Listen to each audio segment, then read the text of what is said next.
Assalamualaikum warahmatullahi wabarakatuh, Bapak Siswago. Selamat petang. Waalaikumsalam warahmatullahi wabarakatuh. Bu Kurnia, selamat petang juga. Ya, seperti kesepakatan kita tadi pagi ya Pak, saya ingin meminta waktu Bapak untuk dijadikan narasumber dalam tugas PPG saya. Oh iya. Oke, monggo silakan. Moga-moga bisa membantu tugas Ibu Kurnia. Bapak kan sekarang menjabat sebagai Kepala Sekolah di MTS Muhammadiyah 1 Purbalingga dan sekaligus guru matematika. Begini Ya. Pak, Ya, saya betul. mengalami masalah anak tidak suka matematika. Menurut Bapak, gimana ya? Apa penyebabnya? Kalau berdasarkan pengalaman selama mengajar untuk anak-anak, terutama ya yang kelas 7 itu, jika ditanya tentang mengapa tidak suka matematika itu, ya dipikir matematika itu rumit, terus isinya hanya simbol-simbol, harus berpikir lebih, jadi menguras pikiran gitu. Karena mereka kan inginnya yang tampak gitu, yang bisa dibuat mainan, buat dipegang, yang konkret lah. Sedangkan di kebanyakan ini kalau sudah di MTS atau di SMP tingkatan-tingkatan itu kan sudah agak menggeser dari konkret ke semi konkret atau ke abstrak. Itu dasarnya mungkin yang kurang kuat ketika di awal ya, mungkin malah mungkin di taman kanak-kanak atau PAUD-nya ini mungkin, jika terbawa sampai ke tingkatan yang seterusnya, tingkat jenjang seterusnya gitu. Oh iya betul Pak. Apakah anggapan yang seperti itu membuat motivasi belajar matematika menjadi rendah, Pak? Ya pastinya, karena ketika dia merasa bahwa dia kesulitan, merasa bahwa itu tidak mampu, kemudian ya semakin lama semakin sulit untuk dia pahami, bahkan mungkin misal ditambah lagi permasalahan-permasalahan yang lain, misalkan cara pembelajaran guru, pendampingan orang tua, dan lain-lain. Saya kira faktornya cukup banyak. Ya, tapi tetap yang paling saya amati ya memang dasarnya, dasar konsep-konsep dasar tentang matematika ini yang dari awal kurang kuat. Ya, oh begitu Pak. Jadi, apakah berarti guru memiliki andil terhadap kesulitan matematika yang dialami peserta didik, Pak? Terutama kan yang sama itu antara SD kelas 6 dan kelas 7 SMP itu kan di materi bilangan bulat, Pak. Ya, pastinya ya, karena yang nantinya menjadi fasilitator ataupun yang mengembangkan kemampuan anak itu kan guru secara langsung di sekolah gitu ya, atau di lingkungan belajar. Tapi ya pastinya tidak hanya guru ya, lingkungan-lingkungan lain semacam lingkungan yang ada di keluarga juga saya kira cukup berpengaruh. Ketika sudah diberikan konsep di kelas ataupun di lingkungan belajar, tapi di rumah tidak ada pendampingan dari orang tua ataupun malah mungkin sebagian lingkungan menambah menghakimi bahwa anak tersebut tidak mampu belajar matematika, dan ya banyak hal sih. Saya kira juga termasuk guru di dalamnya. Oh ya Pak. Terus menurut Bapak kesulitan apa saja yang dialami siswa untuk memahami materi bilangan bulat itu sendiri, Pak? Bilangan bulat ya. Kalau bilangan bulat sih, kalau berdasarkan pengalaman saya ngajar di kelas 7 itu ya, ketika penambahan itu cukup cepat anak-anak untuk, ya secara umum mereka mampu untuk melaksanakan menyelesaikan permasalahan bilang bulat yang positif gitu. Misalkan 2+3. Meskipun ada masih juga anak-anak yang 2+3 itu masih menggunakan tangan, itu ya masih ada. Jadi dalam artian ini ya konsepnya sudah cukup bagus untuk yang positif-positif. Kemudian untuk yang negatif ini, ini yang mungkin sekali lagi anak ini tidak semata-mata dia tidak mampu. Bisa jadi saat pembelajaran di jenjang-jenjang sebelumnya ini yang kembali lagi ke pondasinya, yang saya khawatirkan itu masih di TK ataupun masih sudah banyak simbol-simbol, notasi-notasi yang dikenalkan. Padahal mereka usia segitu 7-12 itu mestinya lebih banyak menggunakan konkret ya, belajar secara konkret. Meskipun ya semakin ke 12-nya mungkin ya sudah 9-12 sudah mulai diperkenalkan yang semi konkret dan juga abstrak ya, bertahapan gitu. Yang saya khawatirkan tadi dari awal sudah abstrak terus, notasi-notasi, simbol-simbol matematika yang diberikan, ya anak akhirnya ya itu tadi, anak sudah tidak menarik bagi mereka matematika. Kalau sudah tidak menarik, otomatis motivasinya ya akan turun. Itu. Ya, jadi begini Pak, saya kan kemarin sudah mencoba mencari di kajian literasi.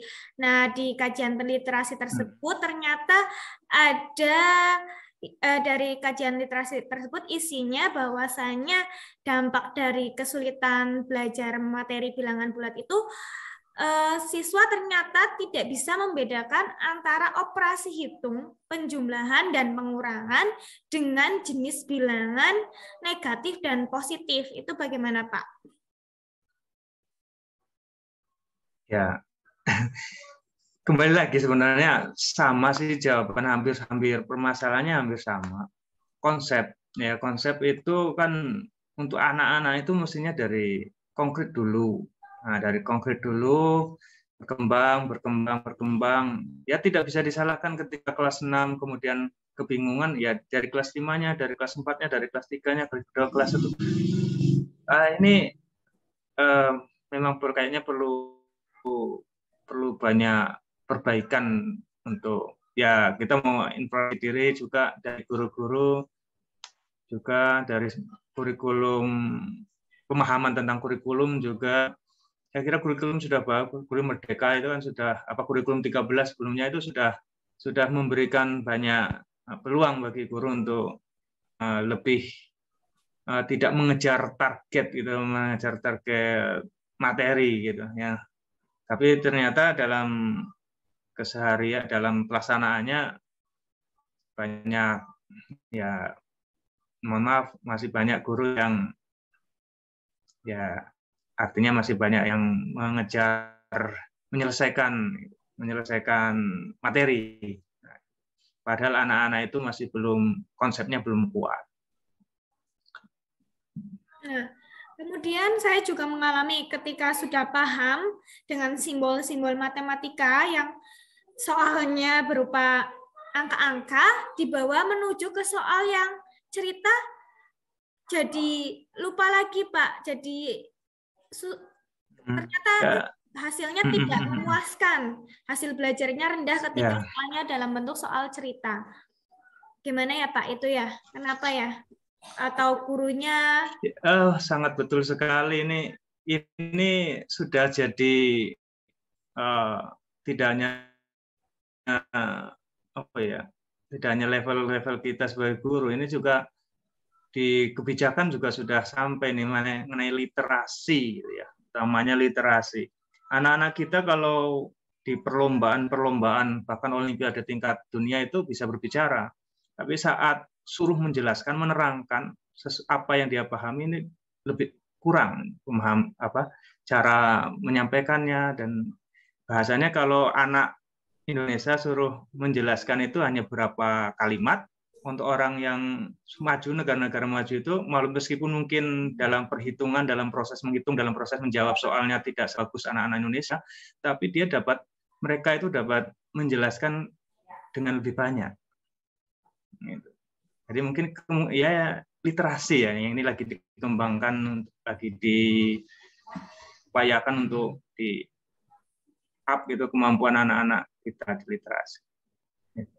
Iya, tadi Jadi permasalahannya sebenarnya bukan di perhitungannya. Kalau perhitungannya anak-anak kita hebat-hebat, tapi menjelaskannya, ya itu kan kembali lagi ke pemahaman yang lebih, pemahaman yang lebih tentang dalam hal ini bilangan bulat gitu. Ngitung bisa 2 tambah 3, bisa ngitung 2 tambah misalkan dengan min 5, banyak anak-anak yang bisa. Tapi ketika suruh menjelaskan, ya sedikit, ya nanti kalimat yang dia gunakan jelaskan itu akan sedikit, bisa dicoba saja untuk itu. Nah ini yang perlu kita gali lagi, bagaimana kita sebagai guru untuk meningkatkan kemampuan literasi dan numerasi juga termasuk. Ya, tadi kan sudah banyak sekali faktor atau penyebabnya, dan saya tadi mendengar dari jawaban Bapak, ternyata orang tua juga berpengaruh. Selain yang tadi Bapak sudah jelaskan tentang faktor dari orang tua sendiri, apakah ada lagi tambahan dari faktor orang tua yang menyebabkan anak-anak ini kesulitan belajar, tidak mendapatkan pendampingan di rumah? Itu alasannya apa ya, Pak? Orang tua tidak mau mendampingi anak belajar di rumah. Iya, kebanyakan sih kesibukan ya. Karena kesibukan orang tua untuk mencari nafkah dalam keluarga itu terutama. Tapi kalau mau diurai lagi, ya tidak hanya kesibukan sebenarnya. Kemampuan matematika orang tuanya pun ya karena produk dari pendidikan-pendidikan yang mungkin lebih mengedepankan menghitung hasil gitu. Bagaimana caranya, seperti resep-resep ini, kalau seperti ini caranya seperti ini seperti ini caranya seperti ini gitu. Ya akhirnya rekaman orang tua, ketika tidak lama di rekaman orang tua, gampangnya gini, seharusnya orang tua yang lulusan SMA itu bisa mengajarkan anak-anak di SD mestinya lebih mudah. Tapi kenapa mereka menyerah? Gitu ya. Artinya dalam artian ketika ada PR atau apa, akhirnya tidak bisa mendampingi karena takut untuk ditanya, tidak bisa menjawab. Itu artinya pemahaman mereka itu tidak kita termasuk ya tidak lama, tidak cukup lama. Ini ya problematika kita yang perlu sebagai guru untuk kita semakin putuslah yang seperti itu. Tidak hanya kesibukan, saya kira juga kemampuan orang tua di matematikanya ini juga cukup rendah. Nah, itu juga ada nggak sih Pak Gitu. yang seperti anggapan orang tua kalau belajar itu ya di rumah, di sekolah saja, tanggung jawabnya guru. Seperti itu juga berdampak nggak sih Pak? Anggapan itu benar apa nggak sih kalau orang tua seperti itu berpikirnya, cara berpikir? Ya itu ya banyak ya, kalau kalian seperti itu banyak. Bahasannya bongkos keong lah itu ya. Serahkan semuanya ke sekolah, terutama dalam hal ini mungkin matematika ini kan. Sekali lagi ya tadi yang saya sampaikan bahwa tidak hanya kesibukan orang tua, tapi kemampuan orang tua untuk mendampingi anak di bidang matematika ini juga cukup ya tadinya rendah sih. Mau jujur kan seharusnya lulusan SMA ya tingkatan SD harusnya dia bisa menjelaskan ke anaknya. Harusnya mestinya, tapi bisa kita ujikan mungkin Bu Kurnia bisa coba teliti orang tua dari anak-anaknya Bu Kurnia, bagaimana kemampuan dasar matematikanya. Saya yakin sekarang pada umumnya anak-anak orang tuanya itu minimal lulusan SMA lah. 1-2 masih SMP, tapi kebanyakan saya yakin di kelas Bu Kurnia juga saya yakin banyak lulusan SMA. Dicek apakah kemampuan dasar hitung bilangan bulat saja lah. Bilangan bulat misalkan 10 tambah minus 9 itu apakah berapa banyak orang tua yang bisa menjelaskan itu. Ya, betul Bapak. Kalau itu saya yakin mereka bisa, tapi menjelaskan, coba. Menjelaskan ke anaknya, misalkan dicek gitu. Atau kalau tidak ya ditulis ngomong bagaimana menjelaskan ke anaknya gitu. Ya literasi tadi itu. Itu. Ya betul Pak. Saya juga mengalami orang tua juga sering bercerita kalau saya memang beliau itu tidak bisa mendampingi anak karena tidak bisa pelajarannya dan mengeluh katanya pelajaran anak zaman sekarang lebih sulit ketimbang pelajaran orang tua zaman dahulu, alasannya seperti itu. Dan akhirnya anak tidak dibimbing di rumah tapi dikasihkan lagi ke tempat les seperti itu, Pak. Nah, ya, padahal kan kedekatan dengan orang tua itu juga bisa memberikan motivasi lebih seharusnya. Kalau bisa seperti itu, saya yakin akan lebih baik lagi anak-anak dalam belajar. Iya, Pak. Saya setuju dengan Bapak. Ya, terima kasih ya, Pak. Banyak sekali informasi yang telah saya dapatkan dari wawancara kita hari ini. Terima kasih, Pak Sis, telah bersedia menjadi narasumber saya dan meluangkan waktunya. Ya, ini sebatas ngobrol-ngobrol saja lah. Saya juga tidak sepinter yang dianggap Bu Kurnia dibilang narasumber. Saya kira juga tidak pas juga karena kita sama-sama guru. Yang pasti saling mengisi lah mungkin apa yang bisa pernah saya alami, bisa saya sampaikan untuk sharing gitu. Dan mudah-mudahan tadi ya obrolan kita juga meskipun ada yang salah atau keliru, tetap bisa menjadi sebuah referensi ke depan agar kita sebagai guru semakin lebih baik, dan khususnya untuk bukunya, moga-moga PPG-nya lancar dan berhasil gitu ya. Amin. Sekali lagi saya mengucapkan terima kasih Pak, dan mohon maaf apabila ada perkataan saya yang kurang berkenan. Ya, sama-sama. Ya, Assalamualaikum. Waalaikumsalam.